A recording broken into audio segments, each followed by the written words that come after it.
commonly overlooked part of woodworking is measurement. We need to be able to measure length accurately, and we need to be able to make the wood that we're working with the angle that we want it to be. In most cases, this is a 90-degree angle. So in this video, I will show you the tools that I've used for accurate measurement with young children, sometimes very young children, and the tools that I've used for accurate measurement of angles. So we'll be talking about rulers, and we'll be talking about squares. This is the ruler that I use with my students. And you can see that there are very few marks between the inch marks, just 1/2 inch and 1/4 inch. That's because I want to keep it simple so the child has a way to easily engage. If there are too many marks on the ruler, it becomes confusing very rapidly. So for example, if I use a ruler like this, which is very common, where there are 16th and 1/8 inch marks as well, there are so many marks that it's difficult for the child to distinguish what's important and what's not. So I prefer to use a simple ruler like this. If you don't have a ruler like this, and many people don't, you can make one really easily. You can see some examples here. I just took a ruler like this, and I copied the marks that I wanted onto a piece of scrap wood in this case, or a piece of cardboard even over here, and I put the marks that I wanted. If I only want 1 inch increments, I can remove all of the parts in the middle. You can make a ruler that suits your exact needs for the child that you're working with. Very young children, fewer marks. Older children, more marks. Why am I not using the metric system? Well, that's because I live and work in the United States and we use the English system. If you use the metric system, it's great. It's all decimal, no fractions. In this case, however, since I'm buying US wood and it's 3/4 of an inch thick or 1.5 inches thick and it's 3.5 inches wide or so on, I need to stick with that. Otherwise, I'm converting from metric to English and back and forth. It becomes very complicated and confusing. Once you have your ruler in hand, go out and use it.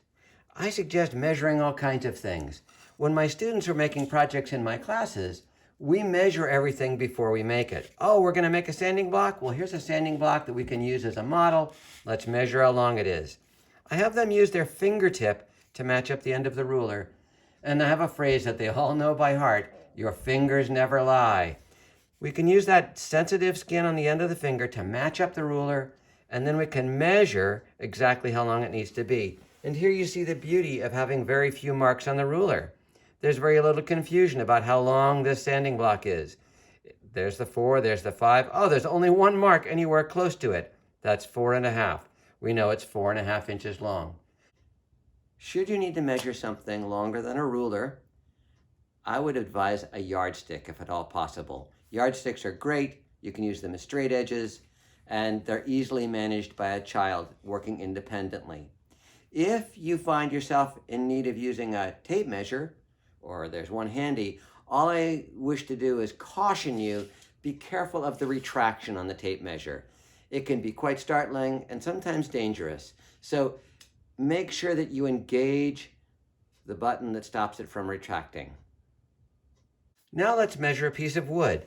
Again, my fingers never lie, so I'll use it to match up the ruler on the end of the wood. I'll hold it in place. Little children particularly have difficulty keeping the ruler from moving around on the wood. So I help them by helping them put their finger against the end, and I might move the ruler back and forth, and so they can feel it matching up. And then I'll hold the ruler in place while they move their hand to hold the ruler steady. We'll find the location that we want to measure to, in this case 4.5 inches. So there's 4, there's 5, up, there's that 4.5. And then we'll push down and spin with the pencil to make a little dot. Dots can get lost in the wood, especially if the wood has other markings on it. So I always tell my students to put a circle around it.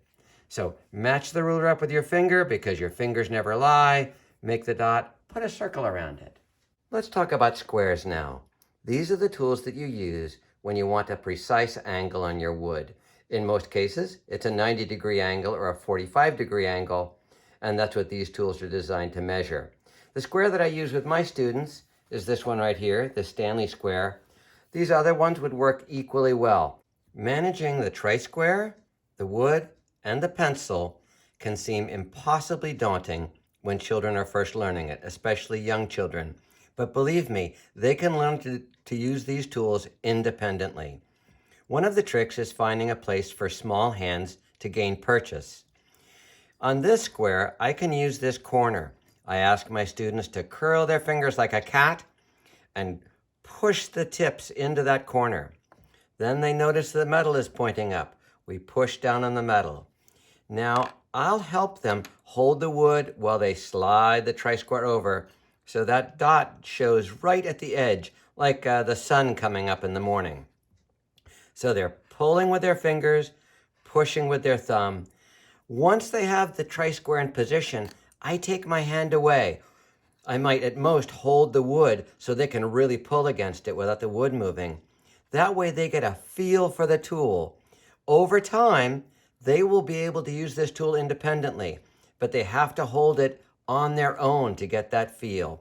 Then they put the pencil next to the metal and draw their line. Now they have a line straight across the wood. A square such as this one can be used in exactly the same manner. This time I can put my fingers right in here.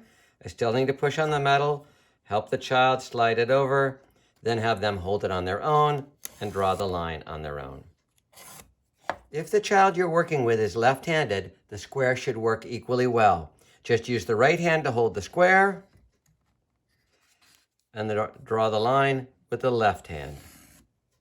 While it may seem a bit daunting at first, I know that children can become expert users of rulers and tri-squares in their woodworking projects. So stick with it. They'll get the hang of it. They will feel very proud of their ability to use them independently. Visit my website, woodworkingwithkids.wordpress.com. There you'll see a photo gallery of tools and of projects, links to my other videos, and you can make suggestions, ask questions, or make comments. Thanks.